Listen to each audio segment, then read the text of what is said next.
Salam, salam sejahtera, saudara yang dikasihi Tuhan. Senang bisa berjumpa lagi di hari ini di dalam renungan firman Tuhan.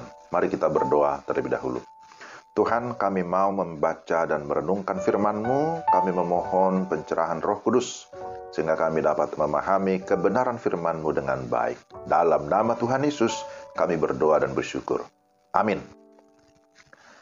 Pembacaan firman Tuhan diambil dari Yakobus pasal 1 ayat 5-6. Yakobus pasal 1 ayat 5-6. Tetapi apabila di antara kamu ada yang kekurangan hikmat, hendaklah ia memintakannya kepada Allah, yang memberikan kepada semua orang dengan murah hati dan dengan tidak membangkit-bangkit. Maka hal itu akan diberikan kepadanya. Hendaklah ia memintanya dalam iman, dan sama sekali jangan bimbang, sebab orang yang bimbang sama dengan gelombang laut yang diombang-ambingkan kian kemari oleh angin. Demikian pembacaan firman Tuhan. Tema kita, jangan bimbang, tetaplah dalam iman dan ketekunan.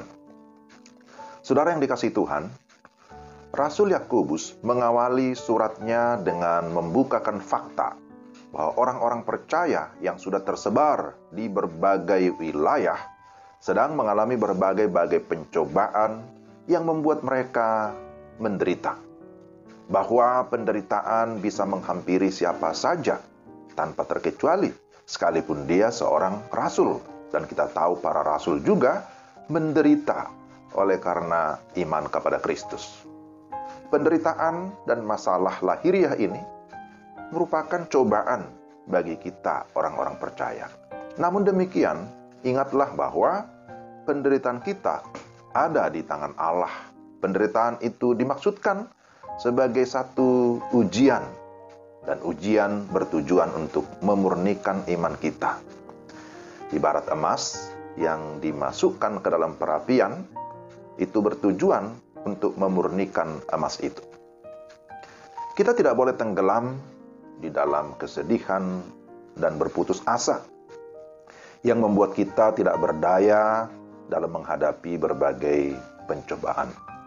Sebaliknya, kita harus berusaha menjaga supaya roh kita, hati kita tetap lapang. Maka ada istilah lapang dada, agar kita memahami dengan lebih baik keadaan kita yang sebenarnya.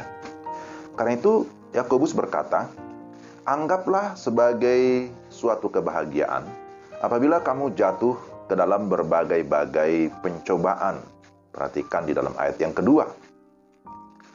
Filsafat bisa mengajar orang untuk bersikap tenang dalam menghadapi masalah, karena memang ada banyak filsafat. Ya. Tetapi kekristenan mengajar orang untuk bersukacita.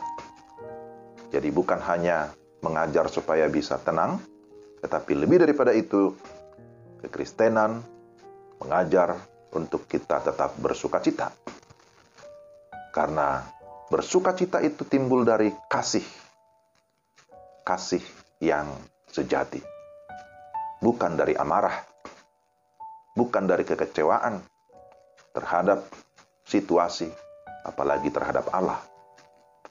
Dalam bersukacita, maka kita menyerupai Kristus sebagai kepala kita, sebagai Tuhan kita, dan kita adalah tubuhnya, kita adalah hambanya.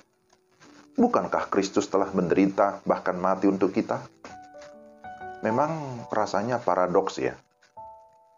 Dalam penderitaan ada sukacita. Bagaimana kita bisa memahami hal ini? Maka pertama kita perlu iman yang teguh. Kita membutuhkan iman yang teguh. Iman adalah anugerah yang memampukan kita menghadapi segala ujian. Dengan iman, kita dapat meminta hikmat agar kita dapat memahami kehendak Allah. Sehingga kalau kita memiliki hikmat, kita dapat mengambil keputusan yang tepat dan kita makin bijaksana. Beriman berarti mempercayakan hidup sepenuhnya kepada Allah. Tidak ada keraguan. Tidak ada kebimbangan sedikit pun. Maka di sini Rasul Yakobus berkata, dan jangan bimbang. Karena kebimbangan atau keraguan itu bisa melemahkan iman kita.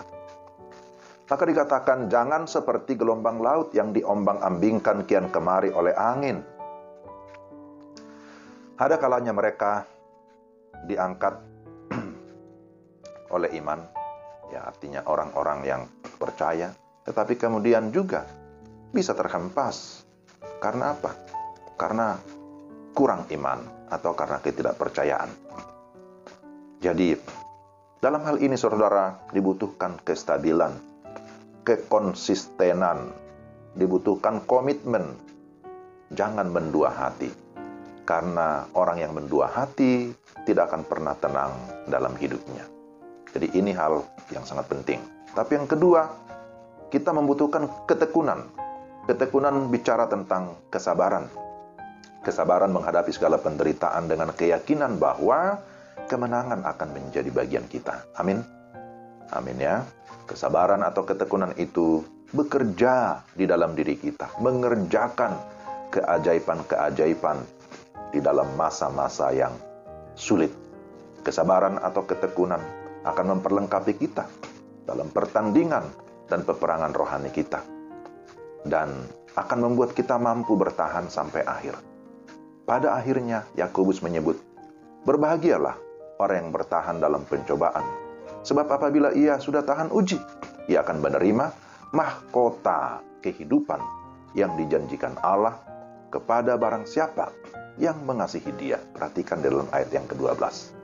Jadi saudara sekali lagi jangan bimbang. Tetaplah dalam iman dan ketekunan kepada Tuhan. Maka dia akan memberikan kita kelegaan, memberikan kita damai sejahtera. Amin. Mari kita berdoa. Tuhan, terima kasih untuk renungan hari ini. Tuhan meneguhkan iman kami sehingga tidak ada sedikit pun kebimbangan atau keraguan dalam kami mengikut Engkau. Apapun yang kami alami, apapun yang terjadi, kami tetap percaya Engkau ada bersama dengan kami. Dalam nama Tuhan Yesus kami berdoa. Amin. Demikian renungan kita hari ini. Tuhan memberkati saudara sekalian. Shalom.